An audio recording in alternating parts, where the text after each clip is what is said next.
Honorable Governor of Assam, most respected, Sri Gulab Chand Kataria ji, I don't think I need to say a word about him.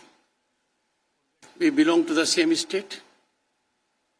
For decades, I have sought guidance from him. A very senior politician, statesman, who believes in positivity, creativity, and I'm sure you will ever remember his inspirational, nationalistic address today. Sri Himanta Biswa Sarma, Honorable Chief Minister of Assam, action, vision, execution are capsuled in this individual.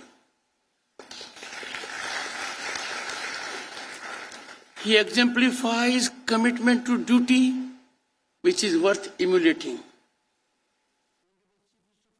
He is one who has in his heart Assam 24/7, a challenge to Mrs. Himanta Biswa Sarma. If you look at his discourses on national and international issues, they are dictated by our interest, our civilization, a deep sense of propriety, and of course, Bharat Mahan hai. I am happy that I share with him one credential. We both happen to be lawyers at one point of time. Honorable Member, Parliament Lok Sabha, a former mayor of Guwahati, Madam Queen Oja, Chairman Board of Governors IIT Guwahati, Dr. Rajiv Modi. पहले तो surname में भी कुछ है और नाम में भी कुछ है, इसलिए सब कुछ मुमकिन होना यहाँ आसान है.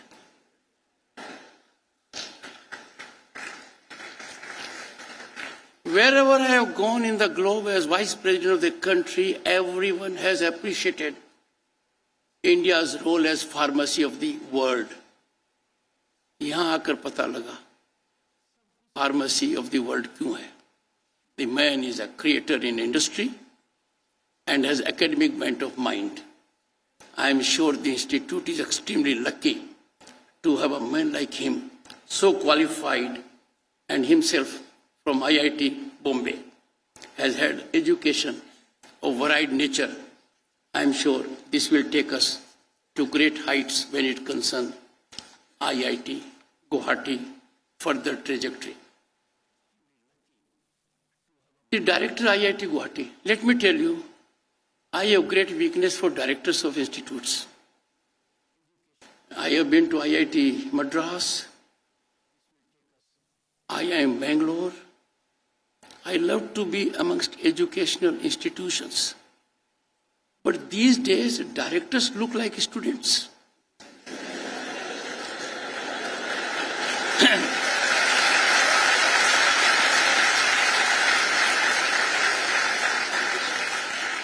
He and the director IIT Madras, you can't recognize, they can mingle with the students. Beware of him. You will have to be careful. You may be carried away that your friend is next to you. He may turn out to be the director. But when I look at his name, Parmeshwar, Param Ishwar, added with Krishnan, बाकी क्या बचा है?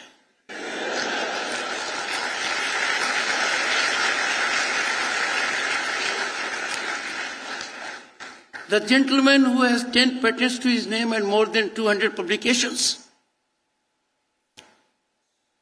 was so disarmingly simple, modest, when he was recording to all of us the real and great achievements and accomplishments of IIT Guwahati.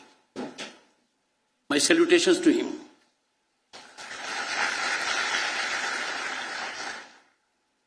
Honorable MLAs, ministers, members of the faculty, distinguished guests, and then why I am here, my dear friends. boys and girls.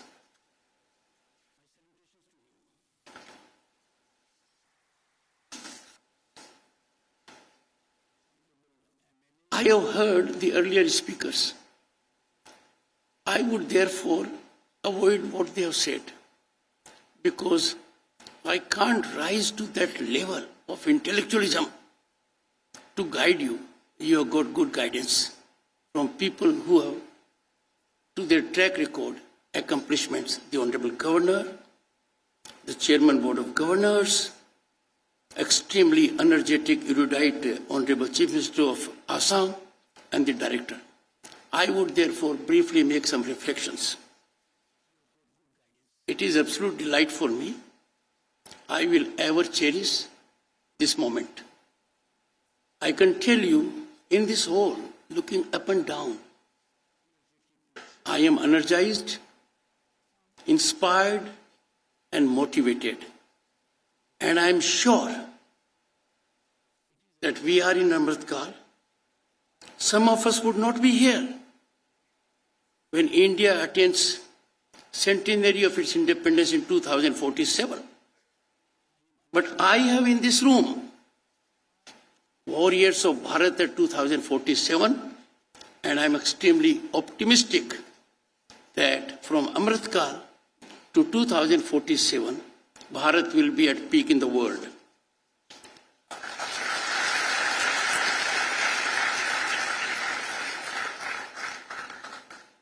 IIT Guwahati, the first IIT in this region, Northeast, and the only IIT so far, has continually been on incremental trajectory over 3 decades.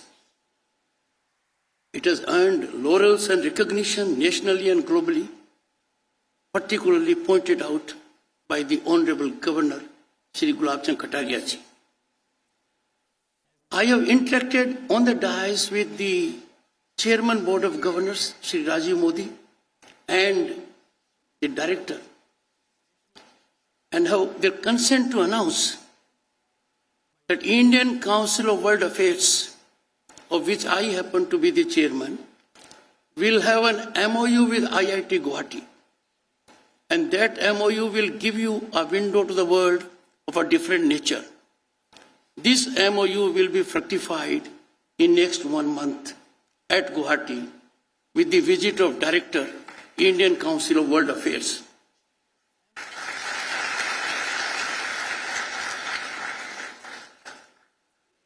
Coming as I do along with the Honorable Governor from Rajasthan, known for arid region, I am extremely delighted to be here in Assam, the land of majestic and mighty Brahmaputra. The Ashtalakshmis of the Northeast are blessed with this wholesome and sublime conference, culture and nature.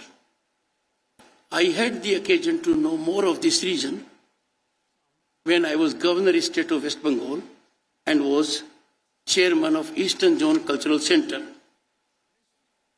Blessed by Ma Kamakhya and saintly spirituality of Srimanta Shankar Deva, Assam is known for its rich history of great home rulers and their legendary Lachit Borphukan. And let me remind you, we take great pride when we look back in our historical perspective, the Battle of Sarai Ghat in 1671, and the Mughals were trounced. The vision of the Honorable Prime Minister Shri Narendra Modi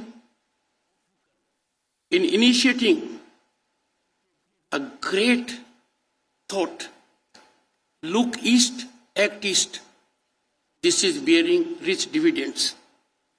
IIT Guwahati is an epicenter because those who get out of this university, this institute as graduates are impacting life nationally and globally.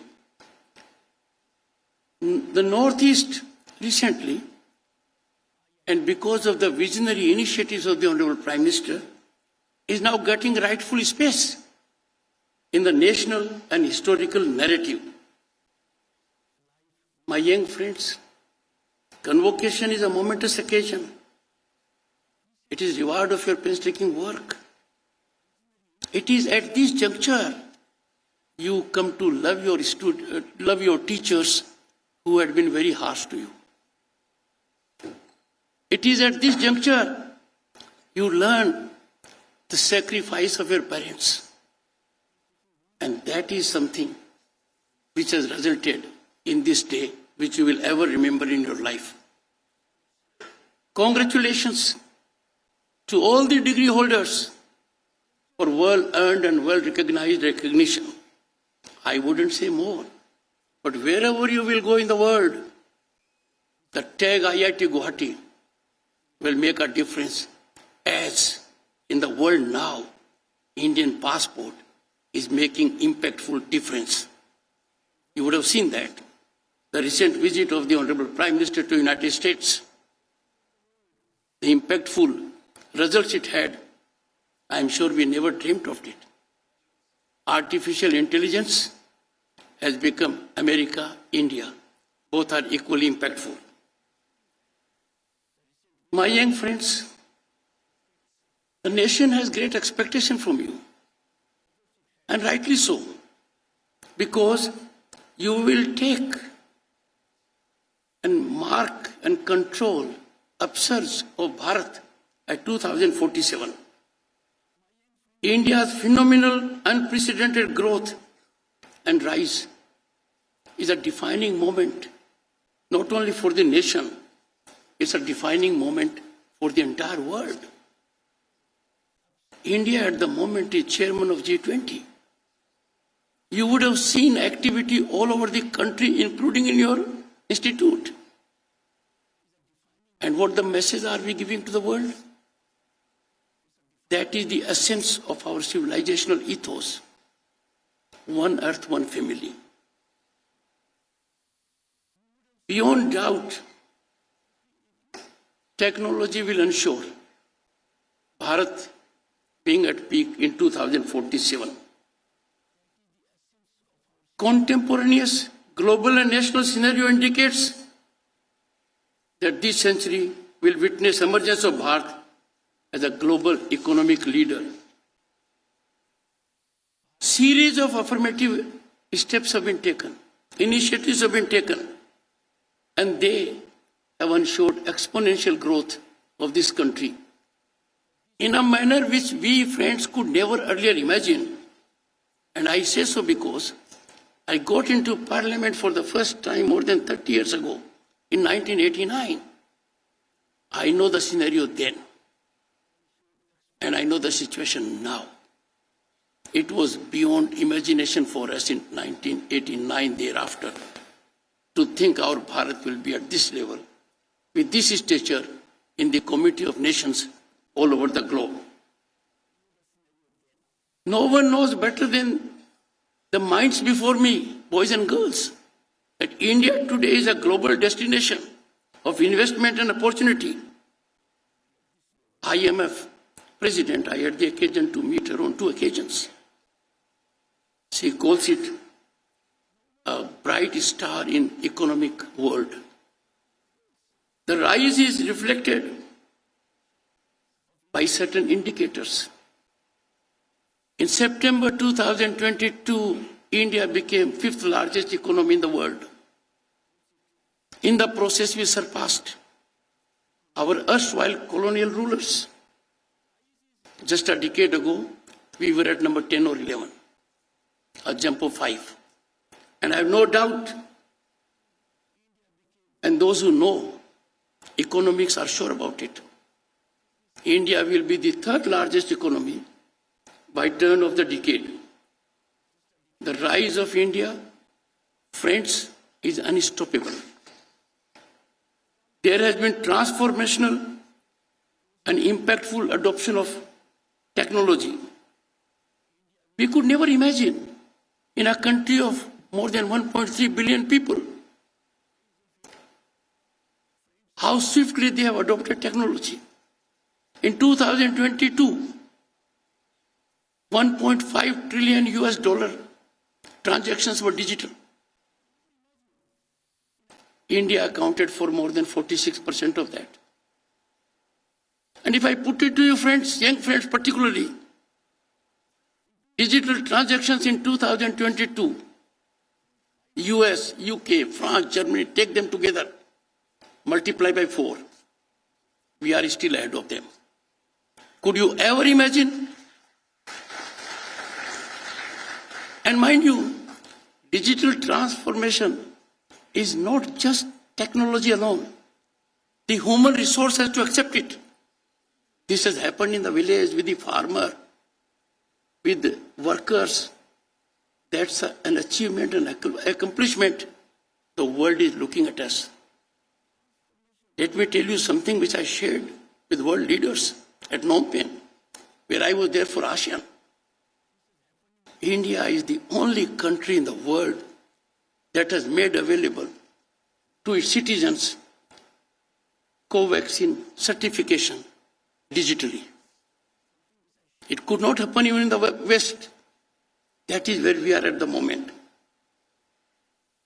Friends, when it comes to internet use, we are more than 700 million. But per capita data consumption, ours is more than that of USA and China taken together. And that is something which we all should be proud. I urge you, friends, on this occasion, because you will be taking leap in the larger world. Henceforth, those who are getting degrees today will be alumni of this prestigious institution. I am sure they will bear in mind the sage advice imparted a while ago by the Honorable Governor, State of Assam. Remember what Vivekananda said at one point of time. I quote, and friends, always remember it, because one of the greatest problems young minds face is fear. And that fear is fear of failure. And they take failure as stigmatic. When an idea occurs to them, they allow the idea to be parked in their mind, but do not execute it. Mind is not a place where a brilliant idea needs to be parked merely because you think there can be failure. Give up that fear. And therefore, I recollect what Vivekananda said. I quote, take risks in your life. I don't have to say more. Take risks. If you win, you can lead. If you lose, you can guide. Unquote. Affirmative governance, the kind of policies that are there, that allows you, young friends, to unleash your potential, energy, and achieve your aspirations and dreams. Your institute, along with others, are creating incubation centers. They are innovation parks for budding entrepreneurs. I can tell you, friends, it is an idea which is in your mind, which you are capable of creating. Execution can take place even by mediocrity. I'm sure the Chairman Board of Governors knows it, himself being an industry leader with global reputation and contributing in the healthcare to that extensive level. So please take lead. I don't want to reflect on the accomplishments of IIT Guwahati. They have been reflected by previous speakers. But I would make one reflection. National education policy, and the country got it after more than 3 decades. And before the national education policy could be crystallized, lakhs of inputs were analyzed. This has turned out to be a game changer. This has turned out to be revolutionary. It has become a conveyance of transformative mechanism to change the world, including India, because our human resource is dotting every part of the globe. Skill has been given prominence. Certain things that were dragging us have been given up. technology has been introduced, and now the day is not far when India took pride that we had institutions in the past like Takshila and Nalanda. Our institutes like IIT, Guwahati and others, it's a matter of time, will rise to that level. My dear young friends, let me share something which I suffered. I was throughout a topper of my class. I was in great fear, always under fear. What will happen if I don't come at number one? I lived with that fear. I lived with that stress. I lived with that tension. It was too late in the day when I learned कुछ ज्यादा नहीं होता, दोस्तों से कुछ ज्यादा बात कर लेता, कुछ खेल लेता. So never have tension, never have stress, and never have that competitiveness to beat, excel yourself with yourself. And that I am sure will give you rich dividends. You are lucky to be in Amritkal. You are lucky to be at a time, particularly after 2014. And why I say 2014? Because before 2014, the country had coalition governance for 3 decades. I was a union minister in 89 to 91 in a government that was a combination of more than 20 parties. And as luck would have it, I was a junior minister in parliamentary affairs. Therefore, I am privy to all the tensions, problems, pulls, pressures. In 2014, after a long gap of 3 decades, the country had one party majority. That was re-emphasized in 2019. And that is why we could get rid of an Article 370 of the Constitution and thereby changing lives of the people of Jammu and Kashmir. They have access to it.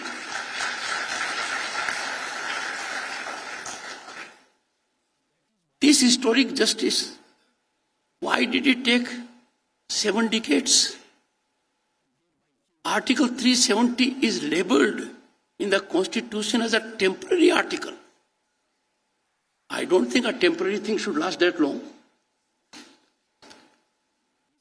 Friends, there is another thing on which I need to invite your attention. Our Constitution was given to us by very wise people, sagacious people. Dr. Ambedkar was chairman of the drafting committee. And they had in the Constitution a very important part. And that part was with respect to directive principles of state policy. And they were certain that these principles are fundamental in governance of the country. So directive principles have been taken by framers of our Constitution, our founding fathers, as fundamental in governance of the country. And then they reflected it's the duty of the state to apply these principles in making laws. Friends, this has happened over the years. Panchayat was a fundamental, Panchayat was a directive principle. Constitution was amended, a structured mechanism for Panchayats evolved. Cooperatives was another. We had the occasion to see cooperatives being elevated to constitutional status. Right to education was another. We have made laws. In that premise, I am somewhat stunned at the reaction of people when there is a thought afloat that something should be done with respect to directive principles under Article 44. And that is, the state shall endeavor to secure for citizens a uniform civil code throughout the territory of India. End quote. Now I can tell you, after 30 years, I'm sure that situation must have come. I have no doubt it has come. Any further delay in implementation of Uniform Civil Code will be corrosive of our values. The underlying sublimity of it has to be appreciated and understood. This will bind Bharat, its nationalism, more effectively. And that was the thought process of founding fathers of the Constitution. Friends, just reflect, think about it. There can be no premise or rationale to impede or delay in implementation of the directive principles when we are in Amrit Kal. Friends, I need to share some concerns with you because our rise is phenomenal. Our rise is unprecedented. Our rise is being recognized globally. India's impact in the world is being felt as never before. It is a time when the world expects India to say something. India doesn't have to exert itself to make its voice clear and known to the world. They await it. And therefore, I am sure my young friends will particularly agree. It is our prime duty to take pride in being Indians and be ever proud of our historical achievements. Let me caution you, friends. Political stakeholding cannot be at the cost of nation and nationalism. There must be free run for politicians. There must be politics the way they wish to have, but with one common denominator. It has to be within the realm of respect for our nation and our nationalism. Friends, you will be walking into a larger world. You will be contributing in economic field. One thing which is not being seriously considered, and I will appeal to the chairman of Board of Governors also to get in touch with his industrial fraternity, and that is economic nationalism. I urge you all to ensure commitment to economic nationalism and let it not be compromised for fiscal gains. कैसा लगता है? पतंग विदेश से आएगा, दिवाली के दिए विदेश से आएंगे, फर्नीचर विदेश से आएगा, and our foreign exchange will be drained. I have named only few items. I do believe in global trade mechanism, but that should not come in the way of our economy being bled. And that is the duty of every man in industry and business to ensure that for fiscal gain, out of research, out of requirement, no issue. But we must ensure fiscal gain should not be there, a guiding factor. And I'm sure you will be well situated. You will be ambassadors of this thought. You will be able to create an ecosystem where our economic nationalism is split, will flourish and will be enhanced.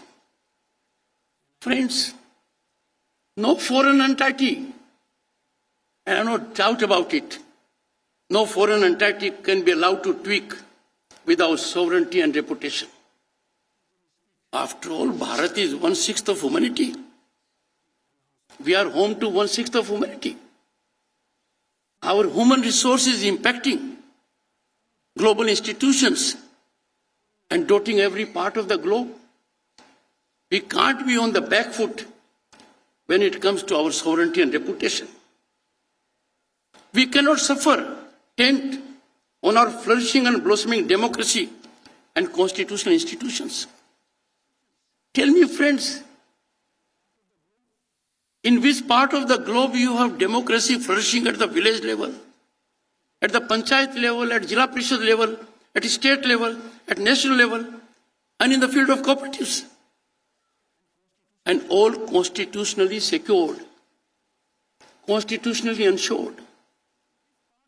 There's no country in the world where transition of power is so smooth, seamless, and respectful. We are, and we must be ever cognizant of it.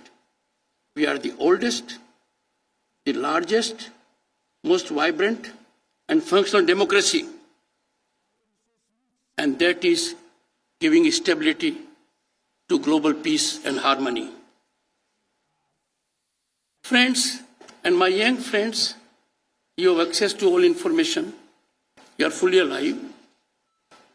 It's a matter of concern that with periodic frequency and in strategic mode, there is orchestration of anti-national narratives, and the object is to tarnish, taint our image. It is high time choreographers of anti-Bharat narrative orchestration are effectively rebuffed, and this can be done only by young minds, young trained minds who carry the tag of being alumni of a prestigious institute like yours. Friends, it is ironical, it is travesty of our nature that pains me that some of us fall prey to this sinister design, to this evil design that has to be antidoted. Friends, another aspect which is changing our lives, which is changing our ecosystem, is transparency and accountability in governance. Now there is zero tolerance for corruption. I am sure everyone here will agree, none is above the law. The long arm of law is reaching everyone. Those who thought the law can never touch them are suffering the heat of law. And this is happening at this moment because there is policy of zero tolerance for corruption. Corruption is anti-democratic. Corruption is poor governance. Corruption runs down our growth. But another scene is appearing. If someone is held up for corruption, we have a robust judicial system, access the system. But people take to streets. People who have held positions of power, people who have held constitutional positions, take to streets rather than take recourse to lawful process. I would therefore urge you that at a time when stakeholders in corruption, beneficiaries of corruption, are marshalling all the forces to find cover and escape route, it is the narrative set afloat by young minds like you to neutralize it. A corruption society, corruption-free society is the safest guarantee to your growth trajectory. And I would therefore urge every man and every person present here, and particularly my young friends, boys and girls, you have the capacity to discern. You have the capacity to find out what is right or wrong. But please don't observe silence. Your silence can be too costly for the nation. Decades ago in the United States, a survey was conducted and it was indicated, and the result was, if the silent majority decides to remain silent, it will be silenced forever. So I beseech young minds, be discerning, take your own call, but then don't keep that idea to yourself. Exert. That will help us evolve a system that will be for benefit of the nation. My dear young friends, you must have appetite. Of course, Assam cuisine is very fine. Continue to have good appetite for Assamese food. I also love it. But also appetite for the other point of view. These days we have become very intolerant. We don't want to consider the other point of view. That is not good for humanity. Experience has shown that more often than not, the other point of view is the right point of view. So for a drop of a hat, don't reject the other point of view. And who can feel more the pain of it than Chairman Rajya Sabha, a post which I hold? That's a temple of democracy, a place for deliberation, dialogue, discussion. And which means understand, appreciate what the other person has to say. You may agree, you may not agree. और ऐसी परिस्थिति के अंदर मेरी वेदना व्यक्त करते हुए मैं आपको कहूंगा, असहमति को विरोध में परिवर्तित करना जनतंत्र के लिए अभिशाप से कम नहीं है। भारतीय संस्कृति और सभ्यता की मूल भावना से मेल नहीं खाती है बात। संवाद की डोर, कम्युनिकेशन, संवाद की डोर मानवता और प्रजातंत्र के जीवन की डोर है। इसमें खिंचाव और गांठ जन कल्याण के लिए हितकारी नहीं हो सकते। एक छत के नीचे विरोध और असहमति स्वाभाविक है। Bound to be different points of view, they may not be even reconciled. इसका निदान विचार विमर्श है। यदि हमारी हजारों साल की संस्कृति का अमृत यही है कि बातचीत से हम मामलों का हल निकालेंगे। The world is facing a great war at the moment. And the statesman kind of stance taken by the Indian Prime Minister Narendra Modi, that war is no solution to a problem, has been appreciated globally. Friends, I would make a reference to two other quotes from Dr. B.R. Ambedkar, a genius who drafted our constitution as chairman of the drafting committee and a visionary. And he said, I quote, and I'm sure everyone, particularly my young friends who are warriors of Bharat 2047, bear in mind, quote, you should be Indian first, Indian last, and nothing else but Indians. This thought we must always keep in mind.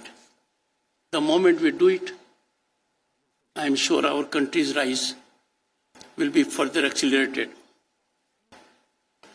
Our Constituent Assembly friends did a good job for 3 years, but I would make a reflection to what Dr. B.R. Ambedkar said on the last day. The concluding observations, and concluding observations are always very relevant. And he said, it was on 25th November 1949, I quote, it is not that India was never an independent country. Historical truth. We were an independent country. We happen to be the oldest civilization in the world. This country can claim to have civilizational history of 5,000 years and more. So he said, I quote, it is not that India was never an independent country. The point is that she once lost independence she had. You know it, we lost it. We regained it in 1947. Further he said, will she lose it second time? He cautioned us on 25th November 1949. What perturbs me greatly is the fact that not only India has once before lost her independence, but she lost it by the infidelity and treachery of some of her own people. Will history repeat itself? Unquote. Friends, what he said on 25th November 1949, reflecting on infidelity and treachery of some of our own people, we are seeing it before our eyes. There are institutions globally where Indian industry makes investment, and the Chairman Board of Governors will take note of it. Millions of dollars are given to those outside institutions. But our students, our faculty members in those institutions abroad, happen to be the only one criticizing their own country. I would urge the Chairman Board of Governors, highly respected figure in the industry, to see that our institutions like IIT Guwahati, they must get contributions from industry. They must be the main source for funding our institutions from CSR. I'm sure he will take it forward. Young friends, ये serious बात कही, आप serious हो गए, पर serious बात को सोच लेंगे. I am fully conscious of it. But मैं आपको एक बात कहना चाहूंगा. When you will walk out after getting your degrees, you will be envy of the world. There can be no failure by you. You will be contributing massively. Keep one thing in mind. Respect for your teachers, regard for your parents, and a resolve that you will give back to the society. I have been advocating an idea for a long time. Alumni is a strength of an institution. There must be federation of alumni associations. That will be a richest think tank for development of the nation. आप सबको बहुत शुभकामनाएं. आपका भविष्य मंगलमय हो, अच्छा हो, सोसाइटी में कंट्रीब्यूट करते रहें. Be happy, without tension, without stress, without fear of failure.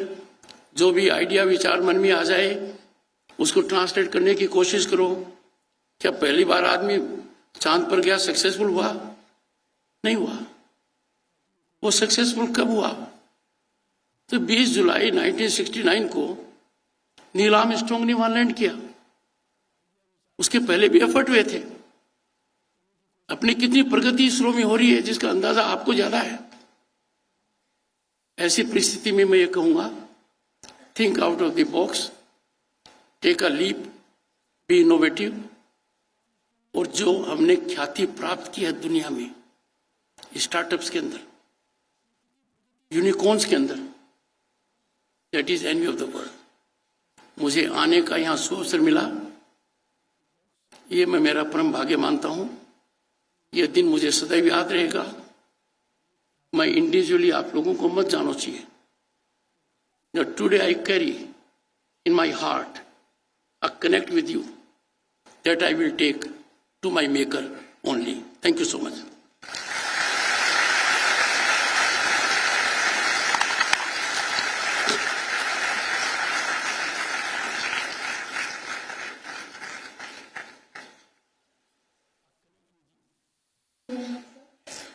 Chairman,